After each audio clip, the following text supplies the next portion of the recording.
Xin chào cả nhà, xin chào cả nhà đã quay lại với kênh bánh canh cua của mình nha.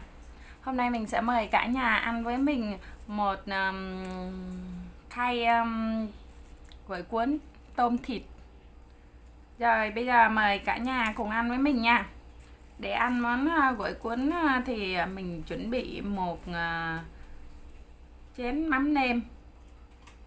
Mình thích ăn mắm nêm nên mà mình chuẩn bị mắm nêm.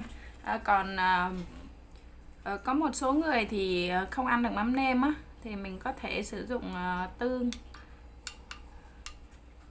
có thể làm tương để ăn. Mình thì thích ăn mắm nêm.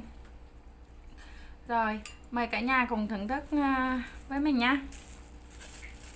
Đó, loay hoay một cái mâm này là loay hoay nguyên một buổi sáng.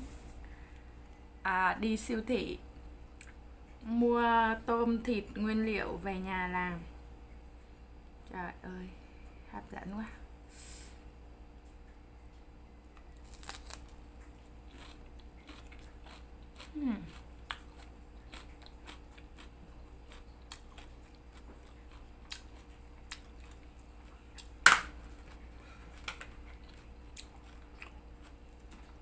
Buổi sáng mình ra siêu thị, mình mua nguyên liệu về xong rồi luộc thịt luộc tôm lên, xắt ra và bóc.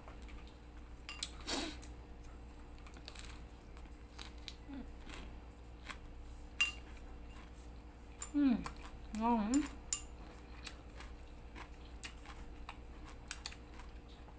Mình rất là thích ăn cái mắm nêm nè, thích lắm luôn.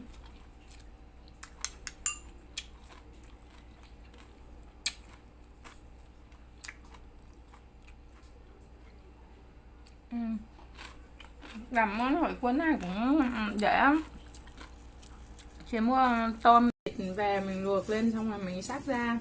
Tôm thì bóc vỏ, sau đó làm rau mình rửa sạch đi rồi mình cuốn thôi. Đó nè. Hôm nay cái này á là sáng mình cuốn 25 cái, nhưng mà cái nhỏ thôi, tại vì bánh tráng á mình không có mua, mà là người ta cho sẵn bánh tráng rồi đó, cái loại bánh tráng nhỏ bằng cái lòng bằng cái bàn tay này thôi, nên không có cuốn được cái to, thôi cuốn cái nhỏ như vậy cho nó dễ ăn. Ngon nha. Ngon á,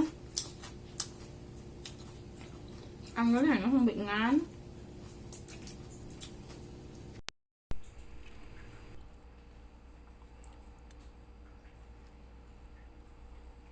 Đó, múc một ít nước chấm bỏ lên như thế này cho nó sệt. Rồi bỏ vô ăn.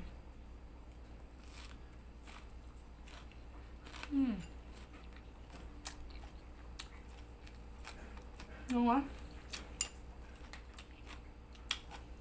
Vị béo của thịt, vị ngọt của tôm. Thấy rau nữa. Ăn gỏi cuốn này có rất là nhiều người á không có ăn được giá và hạt, nhưng mà mình thì nếu mà không có giá với hạt thì cuốn vào trong này thì mình thấy nó không ngon.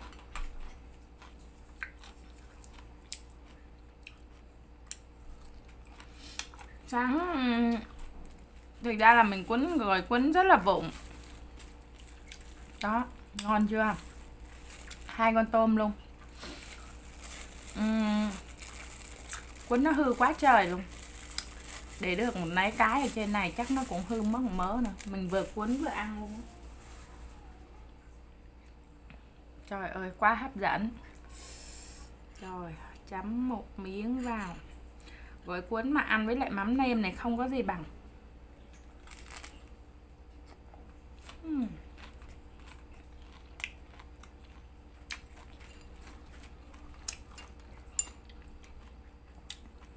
Mắm nêm này á,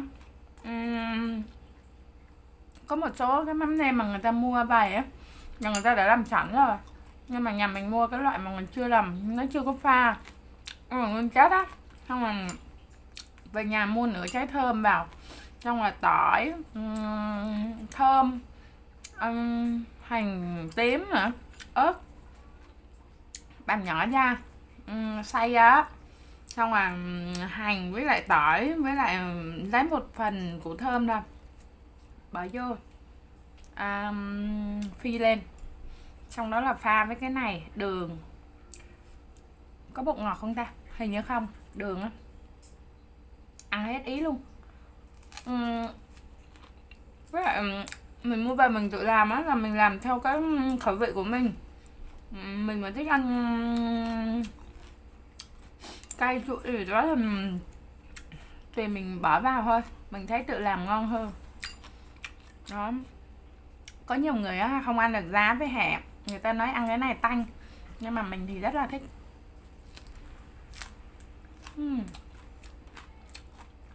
Ngon.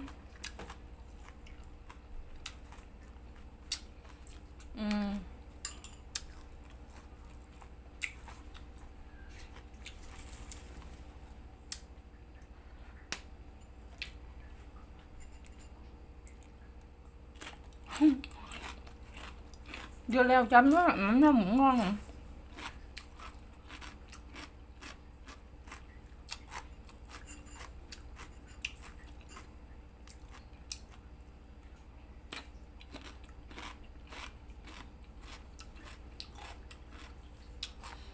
Có nhiều người cuốn cái này đẹp lắm. Đi ra ngoài chợ tiệm người ta bán á, trời ơi, người ta cuốn á, cái con tôm với cái miếng thịt đó nó ấy ra ngoài á, ngon rồi, ngon lắm mà nó chắc lắm cơ. Còn mình cuốn thì nó không có được chắc lắm. Nói chung là cuốn xấu nhưng thôi kệ, mình làm mình ăn mà, thích gì ăn đó.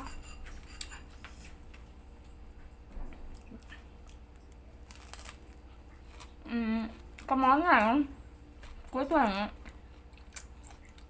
gia đình là bạn bè mà có tới chơi á, làm món này không? Ăn nó cũng, thứ nhất là nó ngon, nó không có ngán, thứ hai là rẻ, rất dễ làm. Đãi bạn cũng sang nhé bộ.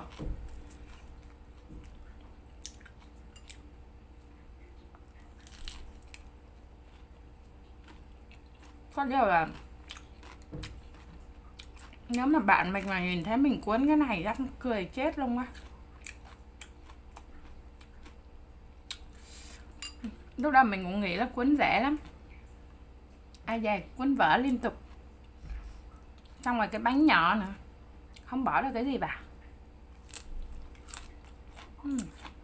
Ngon. Anh này một con đưa về con á, khỏi cần phải nấu cơm. Mình pha mắm nêm nó cũng ngon hết ý luôn á. Nè, trời ơi, cái mắm nêm cay, không có ăn được cay nhiều lắm nhưng mà thích bỏ đỏ đỏ thế này nè. Trời ơi, vừa ăn vừa xít xoa. Ngon quá.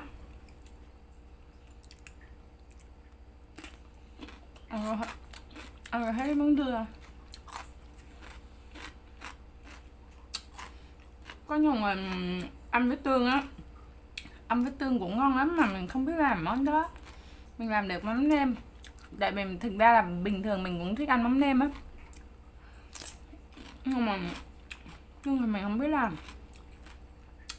Sáng mình tính nhờ ông xã mình làm giùm, nhưng mà hôm nay ông xã nhà mình đi công việc, ông xã mình có khách nên chưa kịp làm cho vợ, là ông xã mình phải đi rồi.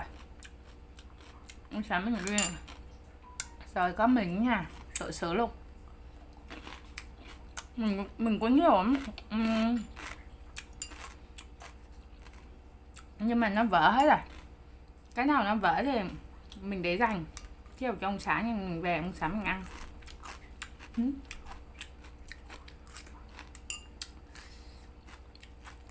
Cái này chỉ ngại bạn thôi, chứ ông xã không ngại, tại vì ông xã biết mình làm dở, biết mình không biết cuốn cái này. Bây giờ đỡ nha, bây giờ cuốn được như thế này là đẹp lắm không ạ? Chứ ngày xưa ăn đi ăn chở bạn bè toàn nhờ ông xã cuốn giùm không à. Tại vì mỗi lần cuốn là cái bánh tráng này này nó vỡ nát luôn, xong rồi nó rớt rau ra đằng rau, bún ra đằng bún à. Ngon quá thể luôn, ngon quá. Tự mình làm tự mình khen. Nói vậy thôi chứ ngon thiệt, ngon thiệt luôn á.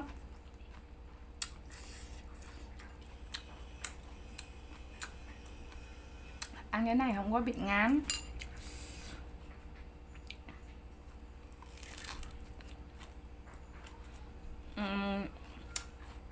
Nhà mà có bạn bè tới chơi á, làm cái món này xong rồi làm thêm 1-2 món nữa, ốc gì đó hoặc hải sản gì đó, mua về rang me xào gì đó. Trời ơi, đấy hải sản nha,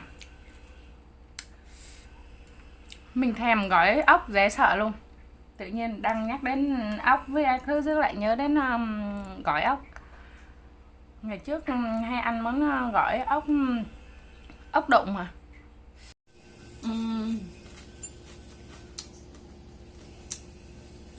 Hoặc là làm ốc bu á, ốc bu hoặc là ốc lát, ốc quán mà mình cũng được nè, ốc đắng cũng được nè. Mua về không ngâm nước thì không có giòn được, rồi gọi đó cái con của nó đem ra rửa sạch đi, bắt đầu vào trộn gỏi hoa chuối á. Trời ơi, ăn thì tuyệt vời luôn á, chứ không nói đâu á. Ăn cho hết miếng dưa đi, ăn nhiều rau với lại trái cây, rau củ quả, trái cây đẹp da, tốt cho sức khỏe nữa. Mình nói vậy thôi chứ mình cũng làm một sâu rau luôn á, nhưng có giờ da không đẹp, da đen thui lùi à.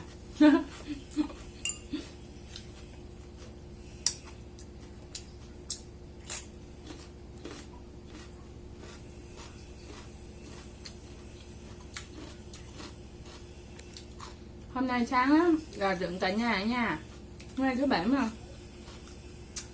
Sáng hỏi ông Sảo đi đâu, ông Sảo nó không đi đâu cả. Con mình có gọi mua có ngày về làm, chứ biết có mình nào cũng không làm nè.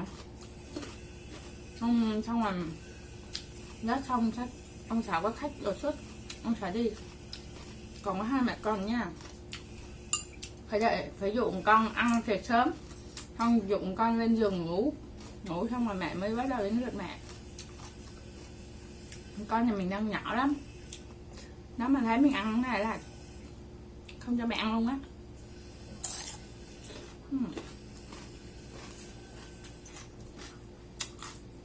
Dưa leo giòn rụm mà.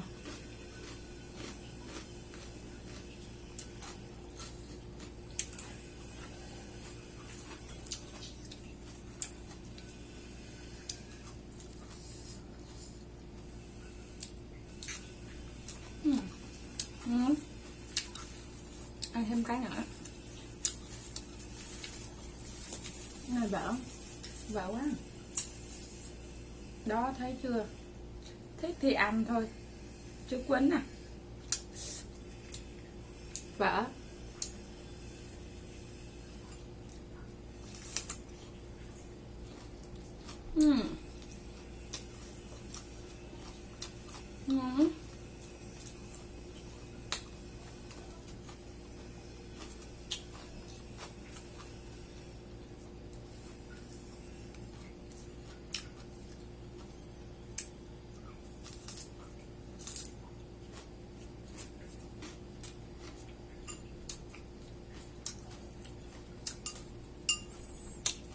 ăn một mình cũng có cái ngon.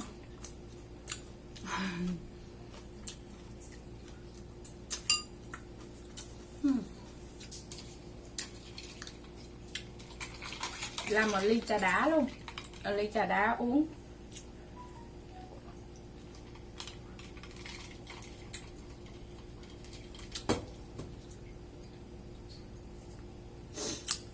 Thôi, hôm nay video của mình kết thúc tại đây nha. Xin chào cả nhà, hẹn gặp lại trong những video tiếp theo.